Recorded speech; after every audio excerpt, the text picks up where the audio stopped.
Bet on Bears fans, another edition of the Chicago Bears podcast coming your way. Pat the designer, Courtney Cronin back at it again. And we got a lot to get into on today's show. New faces in the building. Does that signal a little bit of a change? I want to pose this question to Courtney about what we've seen from the Bears in the past, what we've seen from the Bears now. We got to talk about this Bears trade deadline. Are they going to be active? Courtney had a little joint article that brought up an interesting name I want to look at. And, of course, some guys that are currently on this team. And, of course, we got to preview this game. All that and more in today's episode of the Chicago Bears podcast. Hit that like button, subscribe to the page, leave a 5-star review. Y'all know what to do. This episode brought to you by Underdog. Make picks, win money. Courtney, good to have you back. You were feeling a little under the weather. Everything good? Yeah. You okay? I'm good. It's that time of year where planes, trains, automobiles carry a lot of sickness. So I've been dealing with that. Hopefully I sound okay because I am on a lot of decongestants right now, and that dries you out. So not great when your job is to talk. But we're gonna make do with that today. See, you got to go with the old school remedies. A little ginger ale, stay in bed all day, turn on Judge Mathis. Did you turn on Judge Mathis? I didn't know he's still on TV. I'm a Maury gal myself. I'll watch Maury's the reruns. Maury will get you. Maury will get you. Is Maury still on TV? I don't know. We have to look into that. That's actually a good one. He's probably still making money from the episodes that ran throughout our childhood. 100%. Yeah, if she wasn't running back to that couch, it wasn't a good episode. Let's talk about a little bit of football today, though, Courtney, because Bears made an interesting signing yesterday. Gardner-Johnson, of course, signs with the team. And to me, when I look at this signing, one, I think the player, you know what he can do on the field. We've seen what he has done in Philly. He's been in this system before. Solid player, but he wasn't signed, at least it feels like, for a reason here. It really feels like teams kind of were done with some of the off-the-field antics or some of the locker room antics that have been talked about in his past. And to me, Courtney, this signals a real change in the Chicago Bears. And I want people to go back to the conversation about Jalen Carter. Jalen Carter, the best player in the draft. You had an opportunity to take him. But what was continually said was you don't have the coach, the locker room, and the infrastructure to bring in a player like Jalen Carter. And that always boggled my mind because talent, you got to figure it out. If you don't have that stuff, you don't have the right people in place. Is this a change in the organization, Courtney, that the Bears are willing to take a chance on clearly the most talented guy who was out there right now and still young enough to be kind of a short-term, take a chance on him for possible long-term gain here, knowing some of the other stuff that may come with it? Does that mean, they feel more comfortable about the locker room, feel more comfortable about the coaching staff, feel more comfortable in this organization? Yeah, I think it speaks to all of those things where they're able to take in a player who has a checkered football past. And, he's on his fourth team since the end of last season. Yeah. He won a Super Bowl with Philadelphia. They trade him. He says that they're scared of competition. Like, he had no issue speaking out on that. Howie Roseman said something different. He goes to the Texans. He lasts 3 games there and then is released. That was a massive surprise because he was starting at safety for them early in the season. Now, they lost a lot of those games early on, and D'Amico Ryans said he was doing what's best for the football team. And paraphrasing here, but that, the football team is not about one player or one thing. So directly pointing to somebody they felt wasn't good for their locker room. And, in Baltimore, he's on the practice squad. He was never able to get onto the active roster. I believe they signed somebody else, I think Alohi, whatever his last name is, after Gardner-Johnson was there. So that signified, okay, they don't need him. They didn't find a need to get him onto the roster, even when they were as banged up as they were. And even as play of the players that they had, Jair Alexander, for example, they'd rather have somebody who was terrible on the team than find a way to get CJ Gardner-Johnson onto their active roster. So he gets released after being in Baltimore for about a week. And then the Bears sign him. And why this is such a, kind of monumental moment, you think back to 2020. So obviously Javon Wims, former wide receiver here in Chicago, I covered him actually in JUCO. in Mississippi, which is a wild thing, like all these paths cross these years later. He gets instigated by Gardner-Johnson into punching Gardner-Johnson in the helmet. Never a smart decision. You're going to break your hand or hurt yourself doing that, but obviously that caused a massive scuffle. We know about the Anthony Miller situation, and you can go back and find quotes from George McCaskey, the chairman and owner of this team, calling him a pest. And rather a punk. He called him a punk because of what happened on the field and knowing that this is a player that's going to instigate, somebody who's trying to get under the opponent's skin. And the opponent's skin at that time was the Bears. That was a playoff game. So to then bring that player in all these years later, you can look at it a number of different ways. You could say it's 5 years ago. He's probably matured since then. Maybe he has, maybe he hasn't, but that was 5 years ago. And that's ancient history in football terms.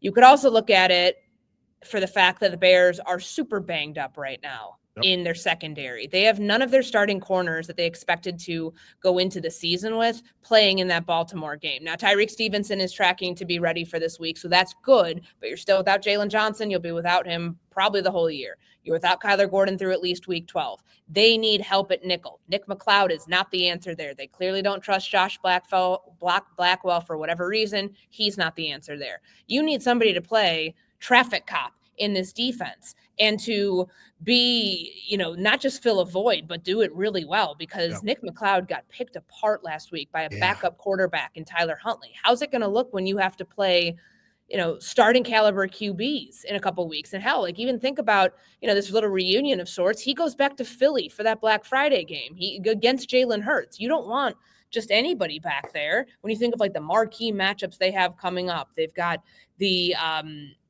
Pittsburgh Steelers with Aaron Rodgers. You've got veteran quarterbacks. Your secondary cannot be a liability here. So I get it from that respect. They were injured.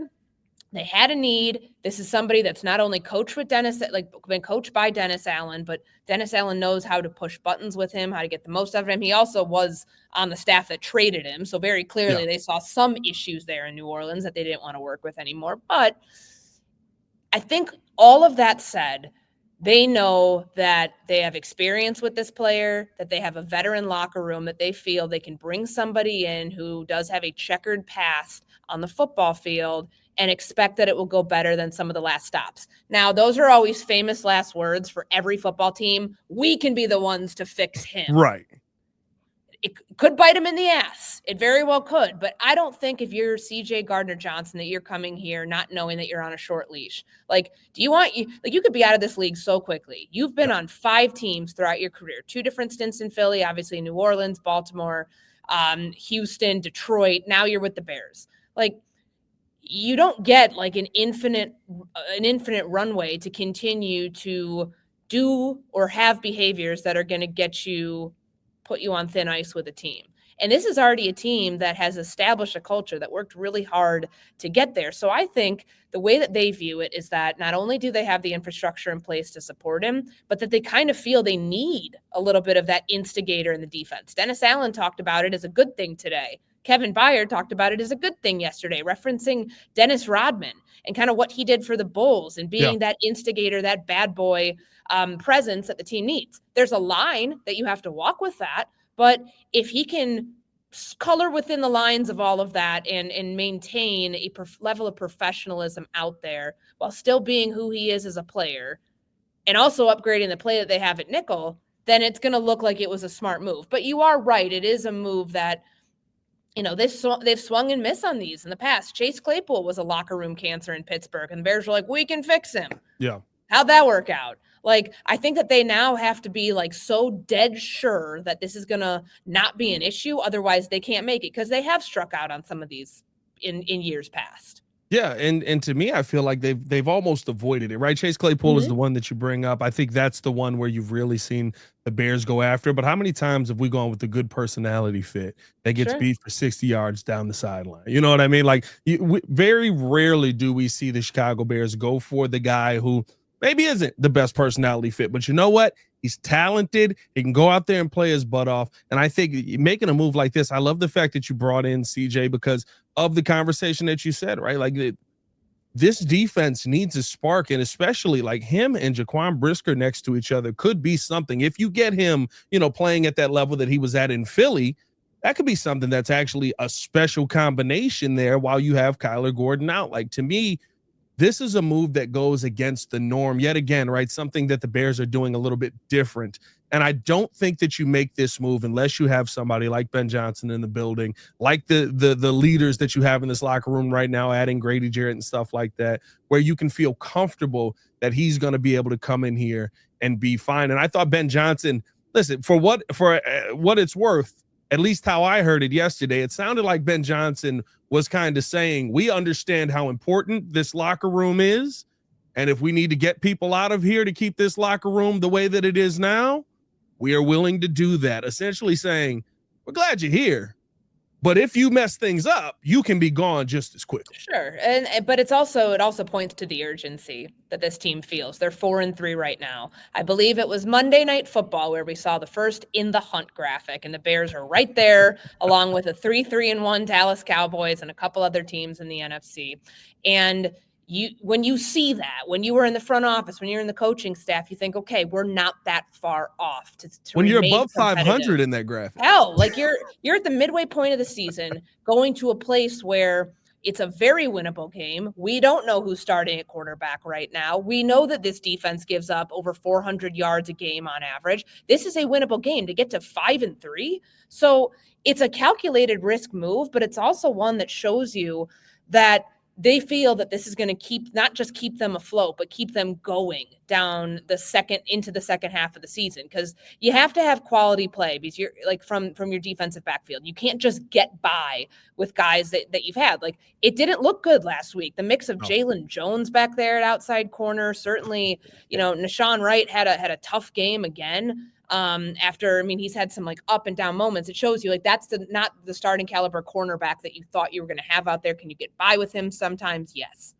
Like you did against the Saints, like you did against the Vikings. Yeah. You're also getting beat against Detroit. You're getting beat, against other opponents too. Certainly last week was a nice indication of that on that DeAndre Hopkins play as well. But it's, like, I feel like I'm not going to say it's like an all-in move by any stretch. The guy was on the street. Like, there were other guys that were available. They did work out. They actually worked out players on Tuesday. Yeah. He was not part of a workout. He was just signed.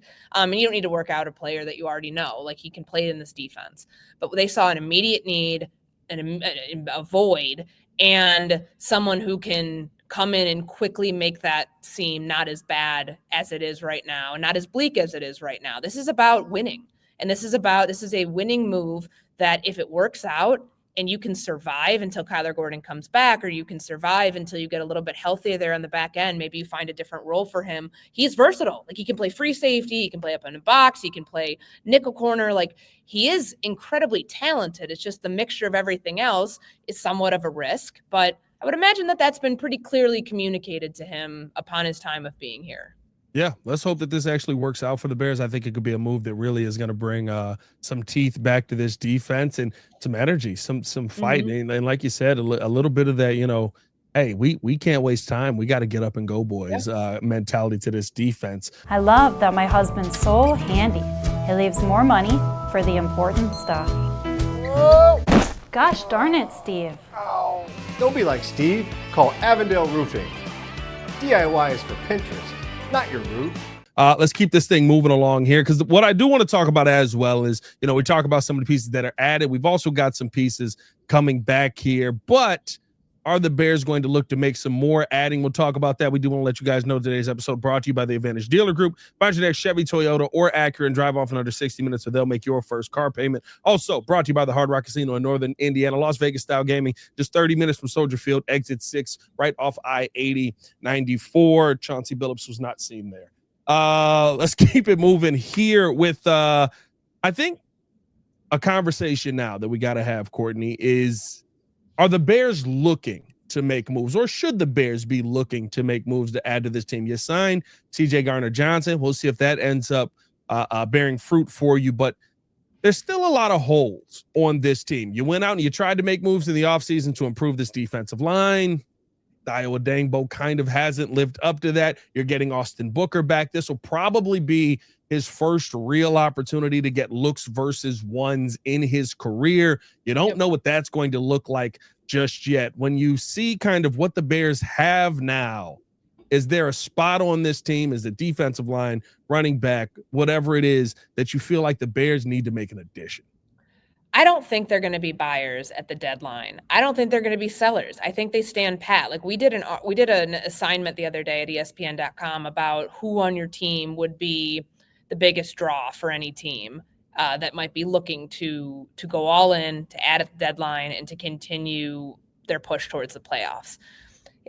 Braxton Jones's name was floated for a couple of weeks leading into this after he got benched. But not only would you be trading for a benched left guard who has 44 starts to his name, but was also benched and lost his job, but he's on IR till week 12. So that, to me, immediately rules him out of the conversation. Right. I chose DJ Moore. I don't think it's likely, but if you had to give me one of 53 players right now that somebody would trade for, because they can sign guys off practice squads if they wanted to.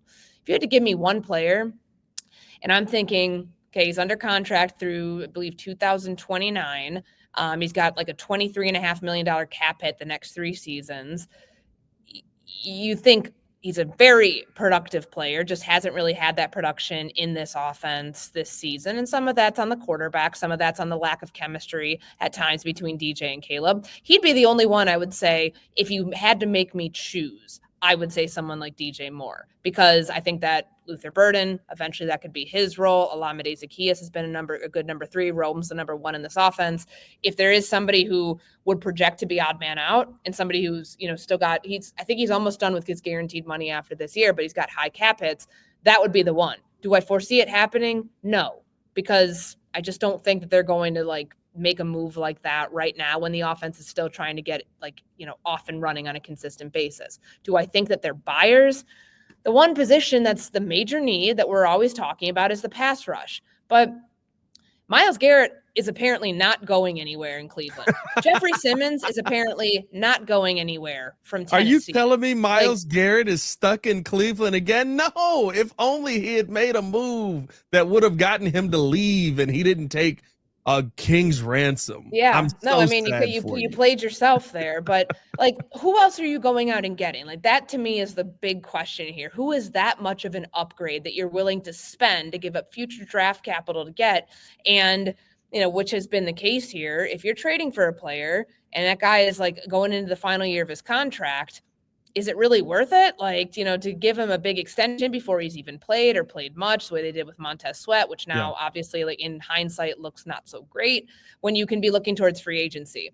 And I know that it kind of goes against the logic of someone like CJ Gardner-Johnson was brought in here for cheap to elevate an area that has a clear void right now. The defensive line is hurt right now. We saw Dominique Robinson leave with an ankle injury. He was not out there at practice. DNP yesterday. I bet he'll be a little bit. I bet he'll be a minute before he comes back. Shamar Turner, now on injured reserve with the knee injury.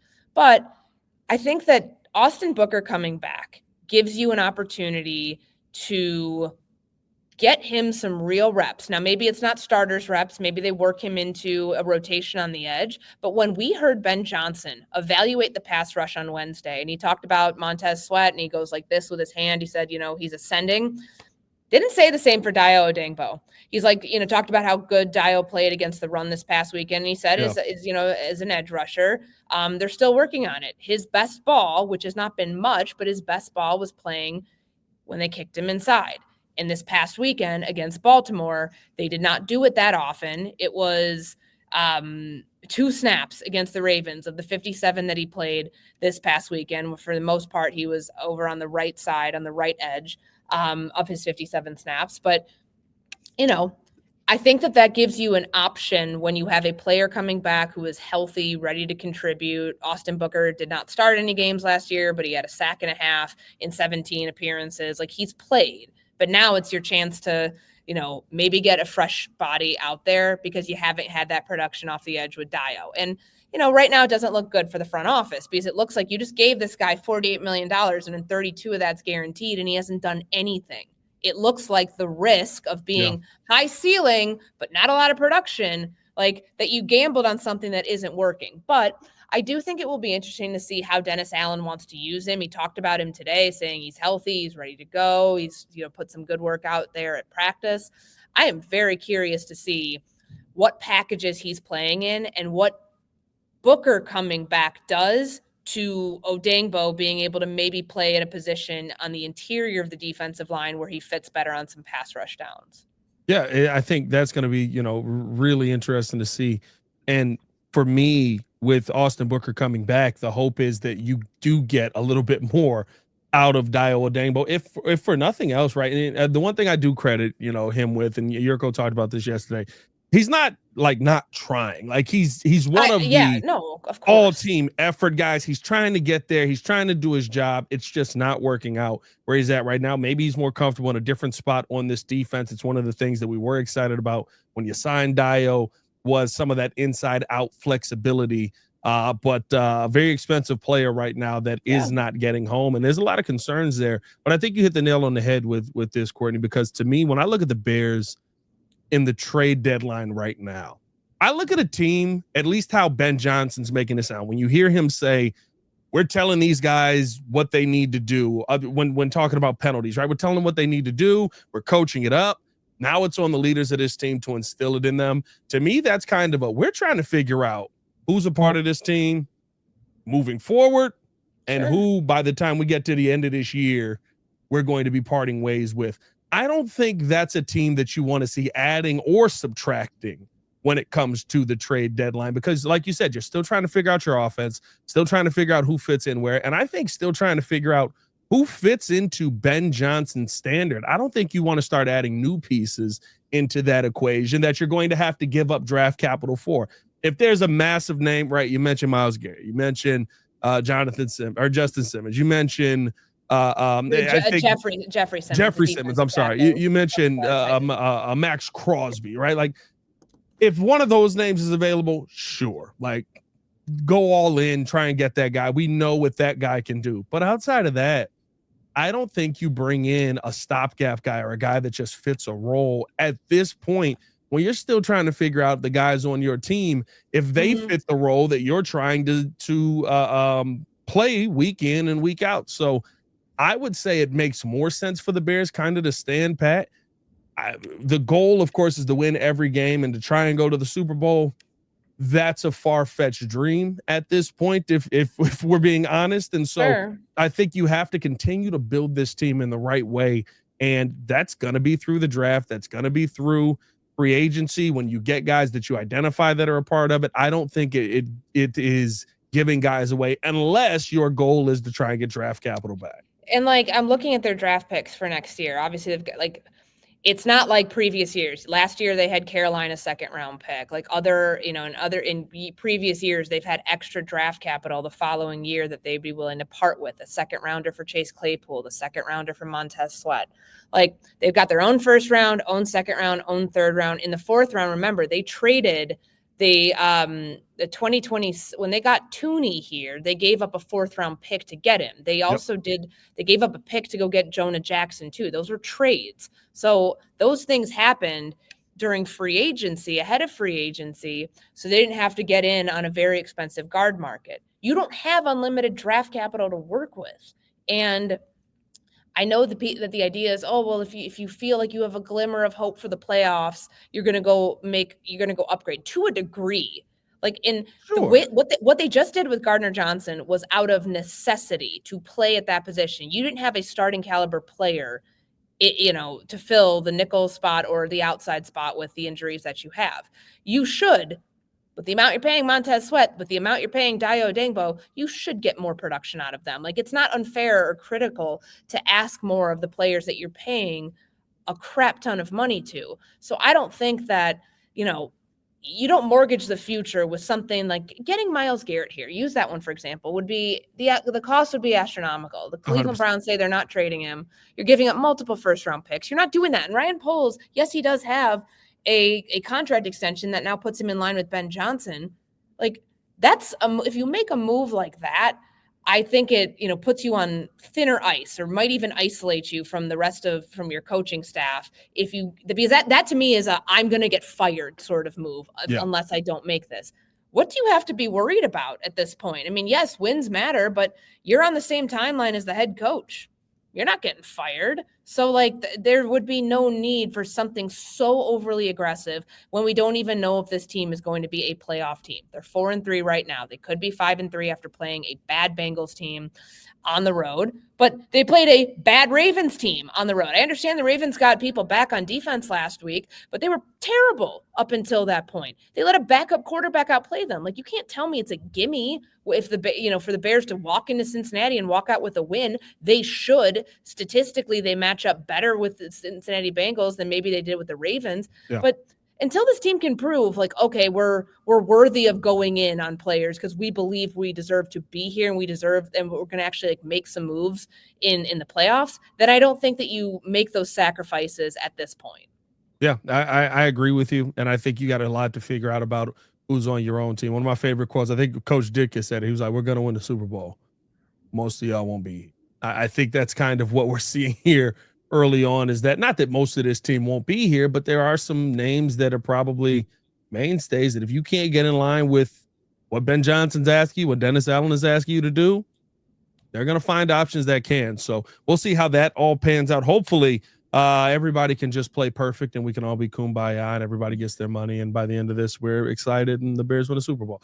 Let's keep this thing moving along, though. I do want to get into this Bears-Bengals preview because we got to talk about that. But first, we got to talk about our underdog pick'em that the show is putting together. Courtney, we have not gotten this perfect yet, except for every pick that you have made just about. My pick last week was, I know I had Alvin Kamara. You had the Alvin Kamara one. Last week I said was lower. You said lower. Yep. On Kamara. Last week against Baltimore, did I pick something on? I believe you picked a Derrick Henry anytime touchdown. That's right. No, that's right. You picked Derrick Henry higher than 18 and a half carries. That did in fact cash. He ended up with, I believe, 20 carries. And then I end up being right as well as with Caleb Williams higher than 225 and a half yards. Yep. And we were the only two that were right. The other guys on the show got to start picking up some of their slack. Yurko winning Isaiah Likely anytime touchdown. Yep. I thought we were going to get one there down in the red zone, but it ended up being... if it wasn't for that penalty. Yeah. You know, I would have taken a Bears win, but either way. So this week we've got to start it. Yurko went Jamar Chase first touchdown of the game. Waddle went Caleb Williams higher than 1.5 touchdowns. And what do we get from you today, Courtney? I'm going to go with Jamar Chase higher than 8.5 receptions. And to me, this is easy money. You should take this one. Of anyone I've given you guys to this point, take this one and run to the bank because he is in a historic stretch right now in terms of his catch totals over the last couple of weeks. So he has 38 catches his last 3 games. That's ties the third most in a 3-game span in NFL history.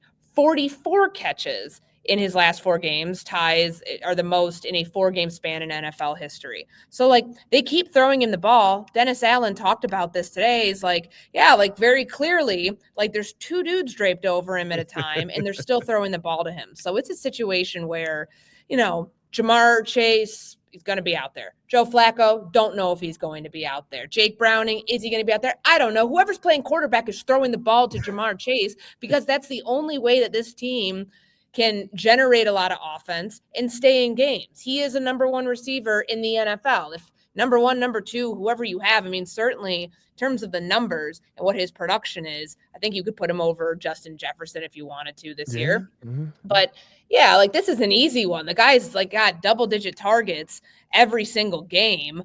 You know, and with I've got the numbers here. So he's leads the NFL in receptions, 70. That's with Joe Burrow and without Joe Burrow. 720 receiving yards, second most in the NFL behind Jackson Smith and Jigba. Leads all wide receivers in the league with 361 yards after the catch. So they know, like, you could throw him a short pass, he's going to pick up yak. Like, he's going to help your offense. Take this one to the bank. This is higher than 8.5 catches for Jamar Chase in week 9. Should 100% be easy money. I mean, listen, no matter who's out there, I think the message is pretty clear. Throw to Jamar. Like especially the Bears will probably be like Dennis Allen was saying, 2 guys draped over him at a time, and they're still going to be throwing him the ball because he's that good. Yeah, he has been ridiculous this year. We'll get the final play from J-Mac tomorrow, so stay tapped in with us on that. Make sure that you guys download the app today. Sign up with the promo code CBP to score score $100 in bonus funds or entries when you play your first $5. That's promo code CBP. Underdog, make picks, win money. EOQ, the disclaimer. Must be 18 years or older, 19 or older in Alabama and Nebraska, 19 or older in Colorado for some games, 21 or over in Arizona, Massachusetts, and Virginia, and present in a state where Underdog Fantasy operates. Terms apply. See assets.underdogfantasy.com/web/play and get terms _DFS_.html for details. Offer not valid in Maryland, Michigan, New Jersey, New York, Ohio, and Pennsylvania. Concerned with your play? Call 1-800-GAMBLER or visit www.ncpgambling.org. In New York, call the 24/7 Hope line at 1-877-8-HOPE-NY or text HOPE-NY 467-369. Welcome back in here on the Chicago Bears podcast. Pat the designer, Courtney Cronin. All right, Courtney, we got to finish it out with this. Bears taking on the Bengals. Obviously, we're just talking about the big play that we're going to hit this week. The big pick 'em right there that we're going to hit. But this is a game where I love how you said it earlier. This is one that the Bears cannot take for granted. Dare I say, if you're going to have some playoff hopes remaining here, this feels a little bit must win with you dropping the game versus the Bengals last week. Feels like they might be, versus the Ravens last week. Feels like the Bears might be in a little bit of a similar situation here with the quarterback, but there is no Derrick Henry standing back there. They got a ton of weapons in the offensive game. This should be a game where you should be able to get some kind of pressure on the quarterback. Courtney, what are you expecting to see in this Bears-Bengals matchup? Their offensive line in Cincinnati is not very good. They're banged up. They don't have – that's just not a strength of this team. It hasn't been a strength of this team for a while. So you should be able to see those one-on-one matchups that they keep talking about. Like, they've got to get those. They've got to generate them for Montez Sweat and Dayo Odeyingbo. Good chance to do it this week. And if you bring Austin Booker in, maybe that can switch it up, because obviously there's no film on him this year, how teams are going to have to game plan for him, when he's going to come in the game. I think from that perspective, to be able to get home to the quarterback, to be able to get the offense off the field quickly, it's a good opportunity for the Bears. Additionally, their defense is 30th in red zone scoring. So they've allowed, I think, on just over 70% of drives have in the red zone have converted into touchdowns. Good chance for your offense to get on track here. We know that the Bears have had a bad red zone efficiency since week 3. One of the worst scoring efficiencies, points per drive in the red zone. Caleb Williams not having thrown a red zone touchdown in the last couple of weeks when someone like David Montgomery has thrown a red zone touchdown. Like, it's not good.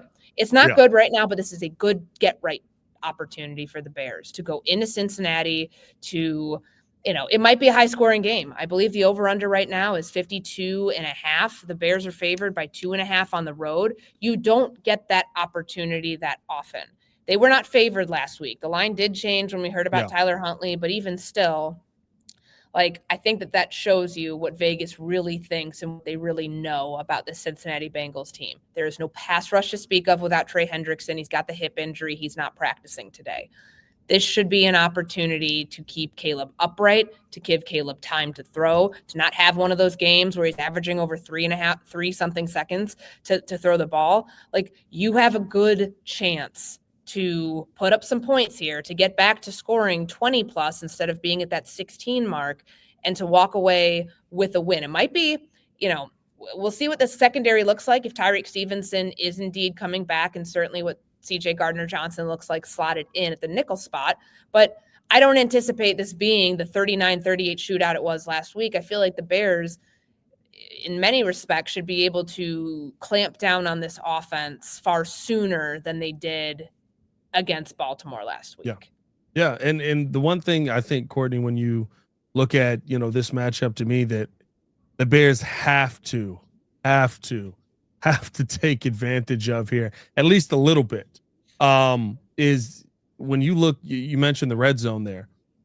The passing offense should be a gimme this week. I mean, and I get it, right? No, it's the NFL. Everybody's great. Everybody's competitive.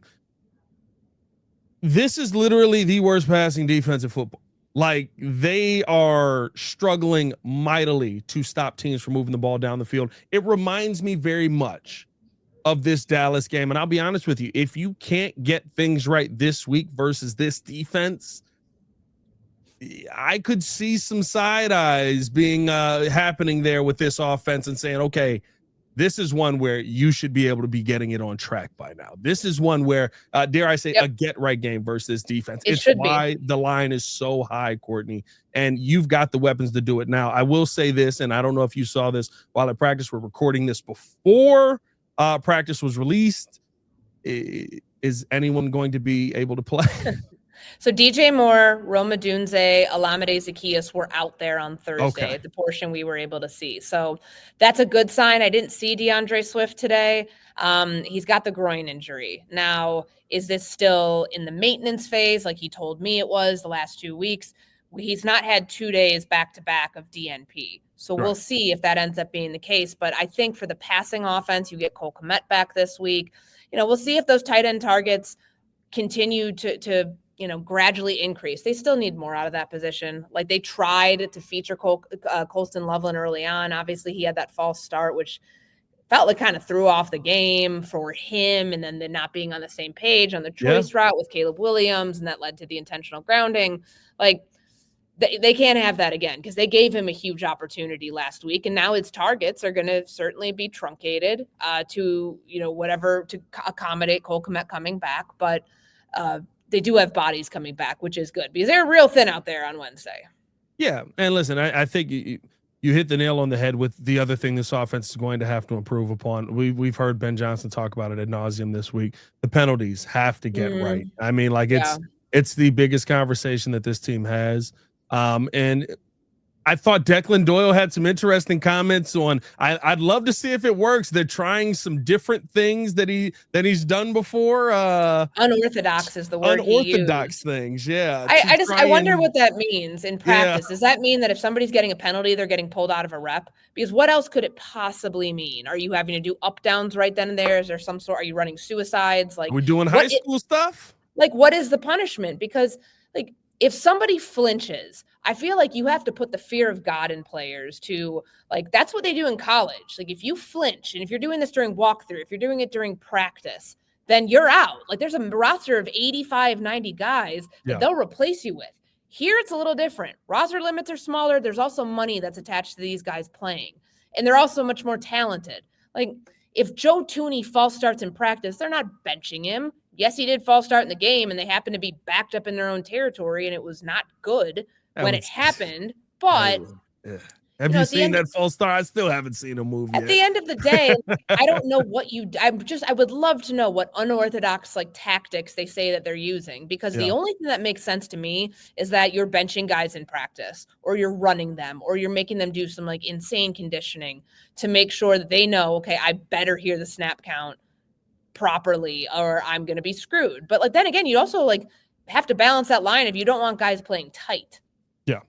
And they had to use a silent cadence last week. They will have to use it again. It's a road game that could feed into more issues for them with penalties, but they cannot walk away from this game. They're averaging 2 false starts a game. They cannot walk away with double-digit penalties again, because that'd be the 4th time this season. And I just at that point, it's like you're not going to be able to fix it. This is who you are at that point. Like now they still have a chance to fix it. We're not even at the halfway point. It starts this weekend. If you can't get that together, then that's just a byproduct, I think, of how it's being coached and how the players are just not executing it properly. Yeah, listen, I get Ben wants to put it on the players to get it done. I do think that they're trying to coach it. I don't think Ben Johnson is sitting there in practice. We've seen the Ben Johnson practices in person, Courtney. Yeah. You messed up. You might be up out of that rep at least, or we got other guys that we got to get to here. But this season, like, I mean, it truly has derailed the Bears. You've got 27 drives this season with negative penalties. They've scored touchdowns on 7% of them, just 2 touchdowns this season. And listen, are you scoring enough touchdowns? No. When it's clean or there's none, you got 63 drives with 13 touchdowns. That's only 21%. It's not great. But it is 3 times the amount of touchdowns you're scoring when you're getting these negative penalty drives. And think about when these are happening, Courtney. They're in the red zone. They're when you're knocking at the door. That Colston Loveland one last week was a killer because you're at 3rd and 1 in the red zone, probably about to go punch it in because you had a Baltimore defense that had no answers for anything that you were doing on that play. And instead, you're off the field taking 3. Like, those are the moments that you can't give the Bengals. And what the Bears did in that game that gave Snoop Huntley life was not only did you not get any pressure on him, but you kept giving him the opportunity to come back and beat you. And when he got that chance, he took advantage of it. And so that to me is going to be, key for this team. 7-3, of course, in this game. That's always how you want to play every game, but especially this one where if you can't figure it out, like I said, versus this defense, you may have bigger problems than you think you have with some of the personnel on this team. Yeah, absolutely. And it boils down to I'm so tired of hearing about we're not on the same page. It's execution issues. At this point, those excuses don't count anymore. You don't get credence for saying the same thing over and over again. I'm sure a lot of fans are sick of that stuff too. So it has to be a situation where you get it corrected, because if you don't, then people are going to start looking if that stuff doesn't get corrected, if the red zone offense doesn't start to come alive, if Caleb still has moments where it looks like he's holding onto the ball too long, he's taking unnecessary sacks, where the offensive line struggles, then you're going to start questioning, is this the right fit?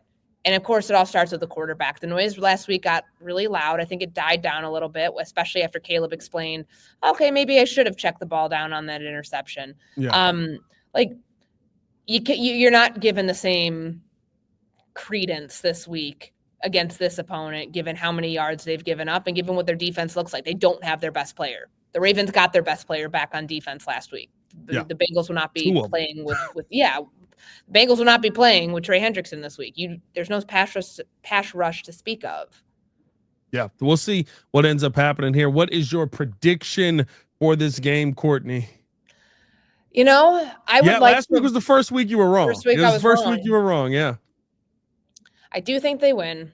I think that Joe Flacco ends up playing. I know that he's got a sprained AC joint, but they know what Jake Browning is. So they're probably let's shoot this thing up with as much cortisone as you can handle 100%. Because they can't compete with Jake Browning. So I'll say Bears squeak this one out. It's too close for comfort once again, but until they can show you that they can put teams away, it'll be 28-26. They can still score points with Flacco and with Jamar Chase. So you gotta I don't think it'll be a 39-38 shootout, but it will still be close that way. Yeah, I do think you got to score. I do think this thing will be close. I think I've got 31.